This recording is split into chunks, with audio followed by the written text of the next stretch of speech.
रहाटगाव परिसरातील मिलिंद नगर येथे नागरिक गेल्या अनेक महिन्यांपासून नालीच्या गंभीर समस्येने त्रस्त आहेत। येथील नाली चुकीच्या दिशेने वाहत असल्यामुळे सांडपाणी थेट नागरिकांच्या घरात शिरत आहे। नालीच्या दुर्गंधीमुळे परिसरात राहणे अक्षरशः मुश्किल झाले असून लहान मुले, वृद्ध आणि महिलांचे आरोग्य धोक्यात आले आहे। काही महिन्यांपूर्वी याच परिसरात डेंग्यू आजारामुळे एका व्यक्तीचा मृत्यू झाला होता, त्यामुळे नागरिकांमध्ये भीतीचे वातावरण निर्माण झाले। या समस्येबाबत नागरिकांनी अनेक वेळा प्रशासनाकडे तक्रारी केल्या आहेत।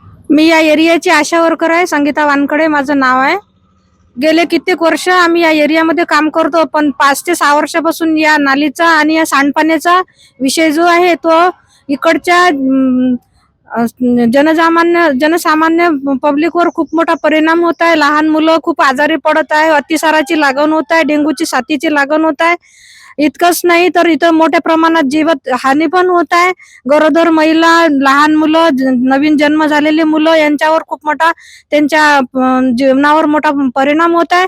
तर या गोष्टीची खबर मी सुद्धा माझ्या आरोग्य डिपार्टमेंटला दिलेली आहे। बरेचदा आम्ही याच्यामध्ये ऍक्टिव्हिटी पण केलेली आहे, टेमीफॉस वगैरे हे ते सगळी ऍक्टिव्हिटी करतो आम्ही पावसाळ्यामध्ये। पण तो दिवस निघून गेला की परत तेच ते दरवर्षी आम्हाला हेच इकडची नालीचं बांधकाम लवकरात लवकर चालू करून द्यावं अशी मी प्रशासनाला विनंती करतो। आणि जनसामान्य जेवढा आमचा पूर्ण हा एरिया आहे, हा पूर्ण स्वच्छतेच्या मार्गातून यांनी मोकळा करून द्यावा अशी आम्ही तुम्हाला विनंती करतो। अनेकदा नालीच्या कामाचे भूमिपूजन झाले, मात्र प्रत्यक्षात प्रशासनाच्या दुर्लक्षामुळे संतप्त झालेल्या नागरिकांनी अखेर सिटी न्यूज कडे आपली व्यथा मांडली। माझं नाव प्रकाश दिगंबर थोरात, माझं घर इथेच आहे। बिलकुल इथं पाहून घ्या तुम्ही, इतकी त्रास आहे आम्हाला।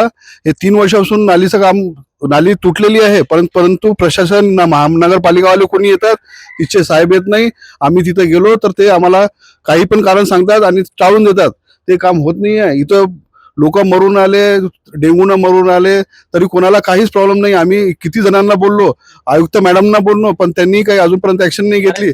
आणि सुलभाताई खोडकेंनी नाली सँक्शन केलेली आहे, पण तरी पण आजपर्यंत तिथं बोर्ड पण लागलेला आहे, पण प्रशासन त्याच्यावर काहीच लक्ष देऊन नाही राहिलं। ते नाली बनवून नाही राहिली, काहीच नाही होऊन राहिलं। लवकरात लवकर नालीची योग्य बांधकाम करण्यात यावे, अन्यथा आंदोलनाचा इशारा नागरिकांनी दिला आहे। मी ज्योत्स्ना गवई, राहणार दीपक नगर, रहाटगाव प्लॉट।